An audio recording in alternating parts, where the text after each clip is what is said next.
As we promised, we have our panel of experts to answer some of your questions on the pandemic. Let me quickly introduce them to you. First up, we do have Dr. Paul Yonga, who is an infectious diseases and tropical or travel medicine specialist and also a clinical epidemiologist. And also next to him, we do have Dr. Gitai Githinji, who's the CEO of the Amref Health Africa Group. We were hoping to get Dr. Frank Njenga, who's a leading psychiatrist, to touch on issues to deal with the impact of the COVID-19 on psychology and, of course, the mental health impact of it. But we hope to also get him. But before that, of course, we will be talking to Dr. Gitai as well as Dr. Paul. And we begin with the questions that we've sampled online that you've been able to send to us. And we begin with the first questions, which we hope Dr. Gitai will answer. So listen.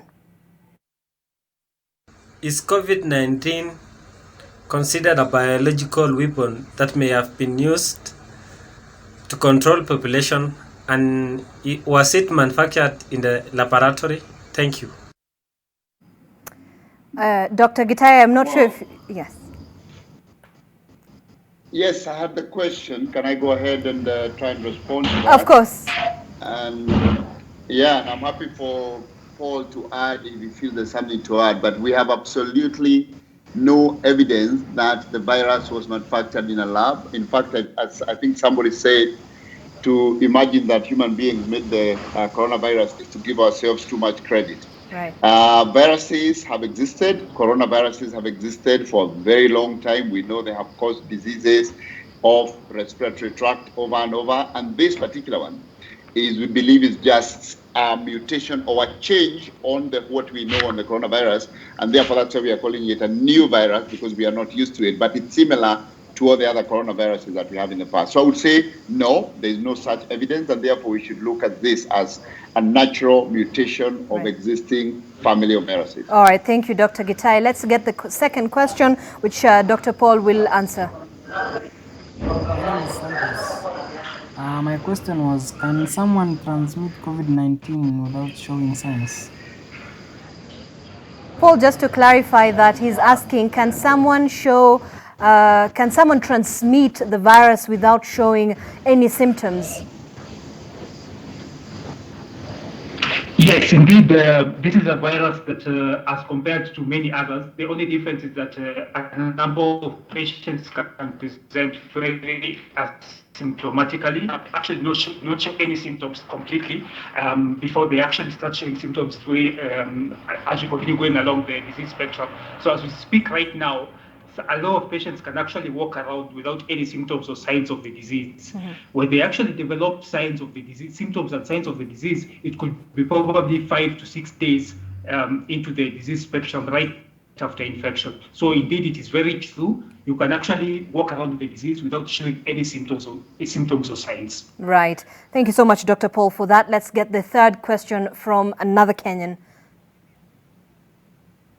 My name is Sidu Chieng from Rongai. I reside in Rongai. And my question is, now we are being told that the virus currently cannot be cured. Rather, there's no vaccine for this coronavirus. And there have been some cases that many people have been cured. So my question is, how does this happen? How? Dr. Gitai? Yeah, you see, many viruses will come into your body and they will go away. It doesn't mean that when they get into the body that they stay there for life. There are some, like we know the HIV, when it gets into the cell, then it stays in the body for life and you can only control it. But many viruses, including the common cold virus, including the influenza virus, they will come to your body over time and they'll disappear. And then maybe you get infected again. So coronavirus is like that. So when we say there's no cure for the virus, we are not saying that the virus stays in you for life. It means that when you have an active infection of that virus, there is no medicine we can give you to reduce the infection. Your body will fight it itself. But either way, if it doesn't, it will go through, the body will fight it until it disappears. So when we say people are cured, it means the virus came into their body, has probably caused some symptoms, but their body has overcome the virus, and now they are virus free. And that happens to many other viruses that we have. So meaning that doesn't have a cure, that means it stays in the body forever. So that's really what's going on. But it means that even the people we say have been cured, it means now they're virus free because the body has fought off the virus, but they could get infected again, just like in a common cold. When you get a common cold, it comes, it goes, and later you can get a common cold again. So this is how this particular virus would behave, just like the other normal viruses. Great, thank you so much for that explanation. Now the next question goes to Dr. Paul. Let's listen in. Hi, NTV. We have a question. Thank you, Bradley. Our question is, how do we handle the stuff that we come back home with from the supermarkets? How do we disinfect them or just make them safe for our families? Thank you. Dr. Paul, I'm not sure you had that as well. The audio wasn't the best, but the lady is asking, how can, when you bring things from the supermarket, ensure that they're well disinfected so that it does not affect the other members of the family? Yes, so in a number of situations, I think the basic hygienic measures really matter a lot. Making sure that as much as possible, you wash your hands as frequently as possible. If you have a hand sanitizer with you that has at least 60% alcohol, that's good enough as well. Making sure that you have good respiratory hygiene, that will probably be what will help you a lot within the supermarket. Because as you pick up your things, as you're actually doing your shopping, then you go with them to the house, it will be very good that before you open up or before you embark on any procedure, be it cooking, be it unwrapping of your whatever you've bought, it will be nice that you actually practice very good hygiene, making sure that you wash your hands in between and as much as possible so that you really limit chances of getting infection. In terms of disinfection, depends on what exactly you've bought. I wouldn't really recommend you disinfecting everything that you've bought. What you can actually do is just making sure you wash your hands as frequently as possible, especially when in the house. Good soap and water will do the trick. All right, thank you. So very high standards of hygiene there being recommended. We're going to just take a look at some of the other questions that we were asked on the other platforms which did not entail a video platform. And Sam Oindi from Nairobi did ask, rumors are doing round that there is a natural remedy for coronavirus. This includes edible fruits used by the Indians for stomach problems. Can this be confirmed to ascertain the truth, Dr. Githinji? Well, we use science, we use evidence, and based on science and evidence that's available, we do not have evidence of any uses of local medicine or whatever it is that cures the coronavirus. So I would say no. Observe hygiene, as Dr. Paul has said.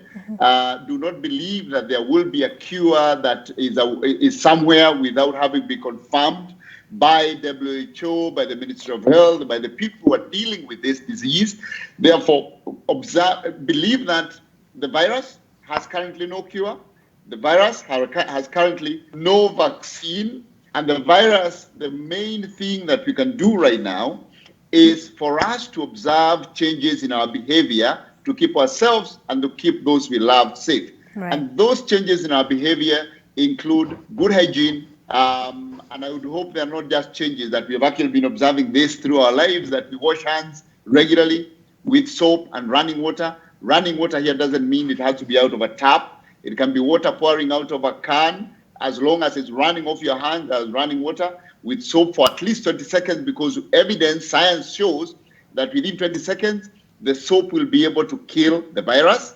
And secondly, keep physical distance, because then that reduces the chances of you coming in contact with the virus. But we have no evidence that any of medicine from any part of the world, whether it's traditional or not, has actually been proven. And there are tests going on, but we have no evidence that there is any traditional medicine that can be used against the virus now. All right, fantastic. Dr. Paul, is it safe to go to the gym for exercise? Vincent Osongo from Kisumu is asking. Well, but as we've advocated for as much as social distancing as much as possible, that also applies to the gym. It doesn't mean that it's safe or not. what I would most recommend is that just continue the normal routine as normal, but now you'll have to implement some of the physical distancing measures that have been advocated. So if your treadmills are probably, say, 50 meters, say less than a meter, you probably now need to space your treadmills at least a meter or 2 meters in between. Make sure that where you're doing your weights, it's really spread out. So it's really not to tell people to avoid the gym, but if possible, you'd want to go to the gym when it's not quite crowded. That's the best I think we could actually do it right now. But it's not completely avoiding the gym at all costs. But if the gym is crowded, we probably wait until the crowd eases off before you get in. All right. Thank you, Dr. Paul. Dr. Githinji, also because we're running out of time and we have a lot of questions, a question here that I'm going to pick is from Robert Wandera from Busia County asking, can a breastfeeding mother infect her child corona through breast milk? Well, this question has been asked before, and we have no evidence. Again, I have not seen, and it's been checked that coronavirus can be passed through breast milk. So scientists have not been able to identify any virus in breast milk, even for infected people. But also remember that actually the coronavirus infects the lungs. It infects the lungs. It doesn't necessarily infect the blood system. It infects the lungs. And within the lungs, therefore, it has to get in through, the nose, through the throat, into the lungs. Mm-hmm. And therefore, when a child is breastfeeding, the biggest risk for the child may be if the mother herself has coronavirus and is coughing or is not maintaining good hygiene, then the child may get coronavirus into their lungs. Mm-hmm. But there's no evidence that breast milk would actually transmit coronavirus to the baby. None that I'm aware of. All right. Thank you. And maybe lastly, Dr. Paul, another case is how can one recover due to isolation? Because we've been told we should isolate ourselves just in case we start getting those symptoms of flu. Why? What is the importance of isolation when it comes to this? Yeah, so the main purpose of isolation is really to make sure that you limit yourself from coming into contact with other people that you may actually infect with COVID-19. Mm-hmm. And this is just to make sure that you really stay away from them as much as possible. Remember, we've said that in a number of cases, these people can actually be asymptomatic. They may not even actually know that they have the disease, mm-hmm. but by the mere fact of them having been to a high-risk area, or by them actually coming in and showing signs of fever, signs of a dry cough, it already shows that they're now coming into, they're actually developing symptoms of the disease. So what we're really trying to prevent is to actually transmitting this disease onto other people. So as much as possible, the moment you start feeling some of these symptoms, it is good to self-isolate. I think now the government policy right now is that the government is the one to isolate you. But in other countries which has literally been overwhelmed by lack of hospital beds, it is really advisable that you self-isolate completely. Make sure that as much as possible wear a mask and try and avoid people within the household as much as you can. So really the main essence of isolation is to prevent yourself from infecting other people within and surrounding your vicinity. Fantastic. Thank you, Dr. Paul. And maybe before I let both of you go, a very important question here that keeps recurring all the time.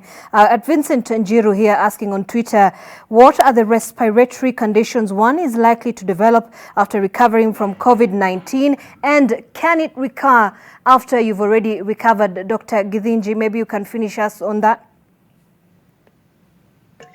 Well, I would say again, the coronavirus affects or infects the lungs and makes the lungs have difficulty in breathing. So it's a form of pneumonia, and it causes this difficulty in breathing. What we know now is that after some time, because there's no treatment, you have to receive oxygen, support. And please remember that the pneumonia does not develop into moderate or severe in very many people. Almost 2 out of 10 are the ones who develop this severe pneumonia. The rest of 8 will just have some mild symptoms and will be okay. So people need not panic. Now, the people who develop the pneumonia, if it takes long, we know that some of them develop some hardening of the lungs, what we call fibrosis, and that fibrosis could result in some longer-term difficulty in breathing. But when you heal, the difficulty in breathing will reduce. Some people may retain it for a longer time, and others will disappear once the pneumonia is treated.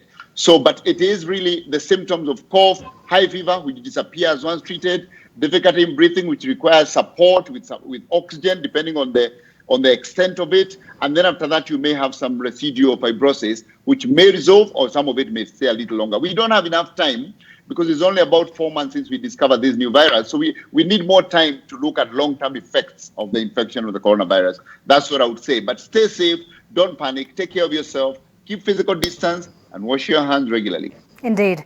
Thank you so much. We appreciate that, Dr. Gitai Githinji, who's the CEO of AMREF Health Africa Group, as well as Dr. Paul Lyonga, who is an infectious diseases and tropical travel medicine specialist. We do appreciate extremely much the very important input that you've been able to share with Kenyans across the country with regards to the spread of the COVID-19. Well, we'll be